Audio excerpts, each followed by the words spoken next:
Hello friends, आज का जो हमारा रिवीजन है वो होगा सेक्शन 123।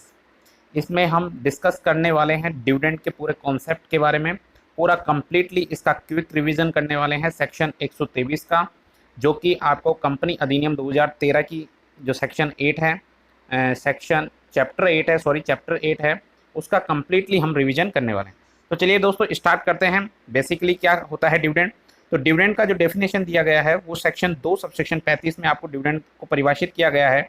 मतलब dividend includes any interim dividend, यानी डिविडेंड की जो डेफिनेशन है वो इस तरीके से बताई गई है कि डिविडेंड में इंटरिम डिविडेंड को भी शामिल किया जाता है। इसके बाद हम बात करते हैं कि डिविडेंड किसके द्वारा डिक्लेयर किया जाता है। तो दोस्तों डिविडेंड जो डिक्लेयर किया जाता है वो शेयर होल्डर्स डिविडेंड को क्या करते हैं, एजीएम में अप्रूव करते हैं, और जो रिकमेंड करने का काम होता है डिविडेंड को, वो संचालक मंडल यानी बोर्ड ऑफ डायरेक्टर डिविडेंड को रिकमेंड करते हैं। क्या डिविडेंड का हायर रेट जो कि संचालक मंडल रिकमेंड करते हैं उससे ज़्यादा हो सकता है। तो दोस्तों इसके बारे में हम बात करेंगे कि जो संचालक मंडल ने जो भी डिविडेंड का रेट यहाँ पर रिकमेंड किया है शेयर होल्डर को, उससे ज़्यादा डिविडेंड का रेट नहीं हो सकता।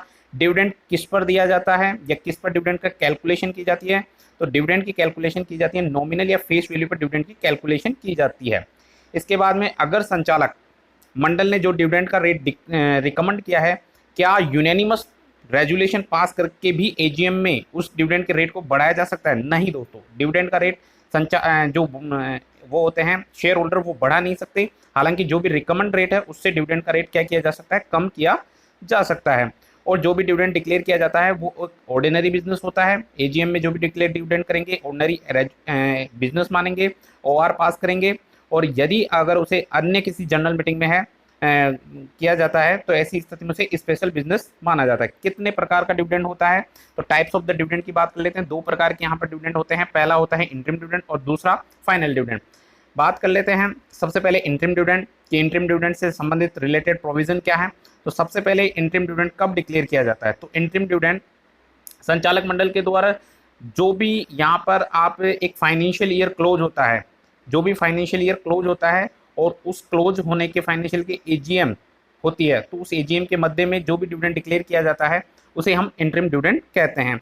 इंटरिम डिविडेंड किस में से डिक्लेयर किया जा सकता है, तो इंटरिम डिविडेंड के सोर्स क्या है, तो जो भी पी&एल लॉस अकाउंट है उसमें सरप्लस है, उसमें यहाँ पर इंटरिम डिविडेंड को डिक्लेयर किया जा सकता है। और जिस ईयर में इंटरिम डिविडेंड फाइनेंशियल ईयर में डिविडेंड डिक्लेयर किया जा रहा है उस ईयर के लाभों में से आप इंटरिम डिविडेंड डिक्लेयर कर सकते हैं, या जिस क्वार्टर में आप इंटरिम डिविडेंड डिक्लेयर कर रहे हैं तो उस क्वार्टर की तिथि तक जितने भी आपने प्रॉफिट कमाए गए उस प्रॉफिट्स में भी आप इंटरिम डिविडेंड डिक्लेयर कर सकते हैं। तो इंटरिम डिविडेंड की बात कर लेते हैं एक बार दोबारा कि इंटरिम डिविडेंड कब डिक्लेयर किया जा सकता है। तो इंटरिम डिविडेंड जो डिक्लेयर किया जा सकता है वो आप एक फाइनेंशियल ईयर के एंड से दूसरे फाइनेंशियल ईयर के एंड तक, और फिर एक फाइनेंशियल ईयर के एंड से जो एजीएम की तारीख है वहां तक आप इंटरिम डिविडेंड क्या कर सकते हो, डिक्लेयर कर सकते हो। इसके बाद में क्या इंटरिम डिविडेंड को जो डिक्लेयर किया जाता है वो एजीएम में उसको एक तरीके से रेटिफाई किया जाता है शेयर होल्डर्स के द्वारा। अगर मान लेते हैं कि इंटरिम डिविडेंड अगर कंपनी को लॉस हो गया तो क्या इंटरिम डिविडेंड डिक्लेयर कर सकती है? बिल्कुल, इंटरिम डिविडेंड कंपनी अगर लॉस हो रहा है तो भी यहाँ पर इंटरिम डिविडेंड डिक्लेयर किया जा सकता है। लेकिन कंपनी को जो पिछले 3 वित्तीय वर्षों के दौरान कंपनी ने जो भी इंटरिम डिविडेंड डिक्लेयर किया गया उस रेट है, उस रेट का औसत से ज़्यादा कंपनी क्या नहीं कर सकती, इंटरिम डिविडेंड डिक्लेयर नहीं कर सकती। इसके बाद में बात करते हैं फाइनल डिविडेंड के कुछ प्रोविजंस की। फाइनल डिविडेंड किस तरीके से क्या होता है, कब कब डिक्लेयर किया जाता है, कहाँ से डिक्लेयर किया जाता है। तो सोर्स की बात कर लेते हैं फाइनेंशियल डिविडेंड। तो फाइनेंशियल डिविडेंड के जो सोर्स होते हैं डिक्लेरेशन करने के वो हो सकते हैं जो भी करंट फाइनेंशियल ईयर है उसके लाभों में से आप फाइनल डिविडेंड डिक्लेयर कर सकते हैं, या जो प्रीवियस ईयर फाइनेंशियल ईयर है, प्रीवियस फाइनेंशियल ईयर या ईयर्स जो होते हैं उनके लाभों में से आप क्या कर सकते हैं, फाइनल डिविडेंड आप डिक्लेयर कर सकते हैं, या इन दोनों के कॉम्बिनेशन से आप फाइनल डिविडेंड डिक्लेयर कर सकते हैं। या कभी कभार क्या होता है कि सेंट्रल गवर्नमेंट या स्टेट गवर्नमेंट भी गारंटी देती है तो उस राशि में से भी आप क्या कर सकते हैं, फाइनल डिविडेंड डिक्लेयर कर सकते हैं। थोड़ा सा अंतर मालूम कर लेते हैं कि फाइनल डिविडेंड तथा इंटरिम डिविडेंड में क्या अंतर होता है। तो बेसिकली फाइनल डिविडेंड होता है जो कि क्या किया जाता है, संचालक मंडल अनाउंस करते हैं फाइनेंशियल इंटरिम डिविडेंड के बारे में। इंटरिम डिविडेंड के बारे में क्यों संचालक मंडल अनाउंस करते हैं, और जो फाइनल डिविडेंड होता है वो संचालक मंडल के द्वारा रिकमेंड किया जाता है लेकिन अप्रूव शेयर होल्डर के द्वारा होता है। फिर उसके बाद में जो इंटरिम डिविडेंड होता है उसको क्या रोका जा सकता है, जो सभी शेयर होल्डर है अगर उनकी कंसेंट हो गई तो कंसेंट के साथ में इंटरिम डिविडेंड को रोका जा सकता है, जबकि नॉर्मली जो फाइनल डिविडेंड होता है उसे यहाँ पर रोका नहीं जा सकता। फिर उसके बाद में बात करते हैं कि जब इंटरिम डिविडेंड प्रॉफिट्स में से डिक्लेयर किया जाता है तो प्रॉफिट में क्या क्या चीज़ें आएंगी, फ्री रिजर्व्स में क्या क्या चीज़ें आएंगी। तो कुछ चीज़ें हैं जो कि फ्री रिजर्व का पार्ट नहीं होती, उसमें से आप इंटरिम डिविडेंड डिक्लेयर नहीं कर सकते, सॉरी डिविडेंड डिक्लेयर नहीं कर सकते। तो क्या क्या चीज़ें हैं, जैसे कि कोई अनरियलाइज गेन है उसकी कोई राशि है, नोशनल गेन है, या कोई रिवैल्यूएशन किया है आपने असेट का उससे अगर कोई रिवैल्यूएशन रिजर्व हो रहा है तो उसमें से आप क्या नहीं कर सकते, डिविडेंड डिक्लेयर नहीं कर सकते। इसके बाद में अगर आपने किसी असेट या लाइबिलिटी को फेयर वैल्यू पर मेजरमेंट किया है तो उससे भी कोई गेन या किसी प्रकार का कोई चेंज उत्पन्न होता है तो उससे भी आप फाइनल डिविडेंड या डिविडेंड डिक्लेयर नहीं कर सकते। इसके बाद में बात कर लेते हैं कि जो डिविडेंड है कि कंपनी को मान लेते हैं कि पिछले जब भी डिविडेंड डिक्लेयर करती है कंपनी तो अगर कंपनी को अगर कोई हानि होती है, क्या लॉस होता है या फिर उसके पास इनएडिक्वेट प्रॉफिट है तो क्या कंपनी डिविडेंड डिक्लेयर कर सकती है। अगर कंपनी के पास इनएडिक्वेट प्रॉफिट है या एब्सेंस ऑफ द प्रॉफिट है तो डिविडेंड डिक्लेयर किया जा सकता है, लेकिन इसके संबंध में क्या होंगे, हमें रूल्स फॉलो करने पड़ेंगे। तो रूल्स में 3 शर्तें दे रखी है, तीनों शर्तों का अगर आप कंप्लायंस कर लेते हैं तो ऐसी स्थिति में कंपनी क्या कर सकती है, डिविडेंड जो फ्री रिजर्व होते हैं, एक्यूमुलेटेड प्रॉफिट्स होते हैं जो कंपनी के पिछले ईयर्स के, उनमें से क्या कर सकती हैं, डिविडेंड डिक्लेयर किया जा सकता है। तो सबसे पहली जो कंडीशन है कि जो भी कंपनी डिविडेंड डिक्लेयर करेगी तो उसकी जो डिविडेंड की रेट है जो पिछले 3 वित्तीय वर्षों के औसत रेट है उससे ज़्यादा नहीं होनी चाहिए।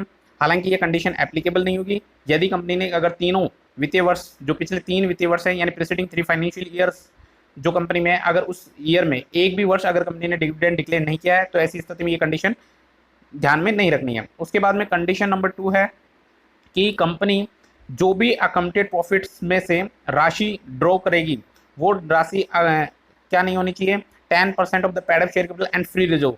जो भी लेटेस्ट ऑडिटेड फाइनेंशियल स्टेटमेंट है उनके 10% of the paid up share capital और फ्री रिजर्व से ज़्यादा नहीं होनी चाहिए। मतलब जो भी पेड अप शेयर कैपिटल है या फ्री रिजर्व है उसका जो भी 10% है उससे ज़्यादा आप राशि यहाँ पर अकाउंटेड प्रॉफिट्स में से ड्रॉ नहीं कर सकते। इसके बाद में जो थर्ड कंडीशन है कि जो डिविडेंड में आपने जो भी अकाउंटेड प्रॉफिट्स में या फ्री रिजर्व में जो भी राशि आपने ड्रॉ करी है और उसके बाद में जो भी उसका बैलेंस बचा है वो बैलेंस जो 15% of the paid up share capital जो कि लेटेस्ट ऑडिटेड फाइनेंशियल स्टेटमेंट के अनुसार देखी जाएगी उससे कम नहीं होना चाहिए। तो ये तीनों कंडीशन अगर आप फुलफिल करते हैं तो आपको अगर कोई अपर्याप्त लाभ है या इनएडिक्वेट प्रॉफिट है तो भी आप क्या कर सकते हैं, डिविडेंड डिक्लेयर कर सकते हैं फ्री रिजर्व में से। इसके बाद में हम बात करते हैं कि क्या कंपनी को डिविडेंड डिक्लेयर करने से पूर्व ट्रांसफ़र रिजर्व में ट्रांसफ़र करना आवश्यक है।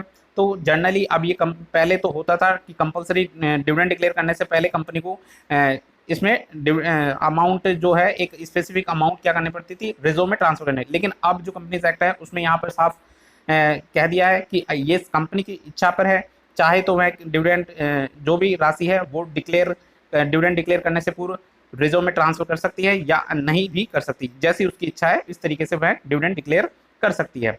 फिर उसके बाद में जैसे ही कंपनी ने डिविडेंड डिक्लेयर किया है तो डिविडेंड डिक्लेयर करने के 5 दिनों के भीतर जो भी डिविडेंड की राशि होती है उसे क्या करना पड़ता है, एक सेपरेट बैंक अकाउंट में उसे जमा कराना पड़ता है। तो जैसे ही डिविडेंड कंपनी कोई डिविडेंड डिक्लेयर करती है उसके 5 दिनों के भीतर उसे अंतरिम लाभांश को शामिल करते हुए, या अंतरिम लाभांश पर भी ये प्रोविजन लागू होंगे, तो अंतरिम लाभांश को शामिल करते हुए उसे राशि को एक सेपरेट बैंक अकाउंट में जमा कराना पड़ेगा विद इन द 5 डेज।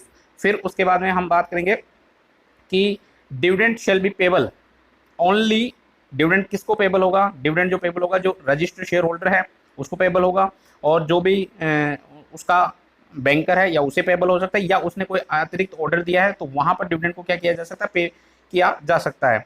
अब इसके बाद में बात करेंगे कि जो ये अपने एक प्रोविजन डिस्कस किया गया था सेपरेट बैंक अकाउंट में डिविडेंड को जमा कराने की बात जो 5 दिनों के भीतर, तो ये कॉन्सेप्ट है जो कि यहाँ पर गवर्नमेंट कंपनी पर लागू नहीं होगा। कौन सी गवर्नमेंट कंपनी, जिसकी entire paid up share capital central government में, स्टेट गवर्नमेंट ने या फिर दोनों के कॉम्बिनेशन के द्वारा हेल्ड करी है, उसको एक सेपरेट बैंक अकाउंट में डिविडेंड को डिक्लेयर डिविडेंड को जमा कराने की आवश्यकता नहीं है। इसके बाद में डिविडेंड कैसे डिक्लेयर किया जा सकता है, क्या डिविडेंड काइंड के रूप में दिया जा सकता है, नहीं। अगर कंपनी मान लो कोई कंपनी गुड्स किसी प्रकार का गुड्स डिविडेंड के रूप में अगर अपने शेयर होल्डर को दे रही है, नहीं दे सकती। डिविडेंड दे सकती है केवल कैश में। तो डिविडेंड का जो पेमेंट है कैश में, कैश का मतलब यहाँ पर होता है इलेक्ट्रॉनिक मोड में दिया जा सकता है, बैंक के माध्यम से, चेक के माध्यम से दिया जा सकता है, या फिर वारंट भी यहाँ पर पोस्ट किया जा सकता है। तो ये इलेक्ट्रॉनिक कैश का मीन्स अपन ने पढ़ा। फिर उसके बाद में हम बात करते हैं कि डिविडेंड, जो निधि कंपनी होती है, तो निधि कंपनी के ऊपर कौन से प्रोविजन एप्लीकेबल है डिविडेंड के बारे में, वो हम पढ़ते हैं। तो निधि कंपनी क्या कर सकती है, जैसे ही अगर निधि कंपनी के किसी भी मेंबर ने डिविडेंड को, जैसे ही डिविडेंड डिक्लेयर किया 30 दिनों के भीतर उसने क्लेम नहीं किया, तो मेंबर की जो भी अकाउंट होगा उसमें कंपनी को क्या करना पड़ेगा, 30 दिनों के भीतर उस राशि को क्या कराना पड़ेगा, जमा कर देना होगा। ठीक है, इसके बाद में हम प्रोहिबिटेशन के बारे में बात करते हैं कि डिविडेंड पर कब प्रोहिबिट होगा, कंपनी डिविडेंड डिक्लेयर नहीं कर सकती।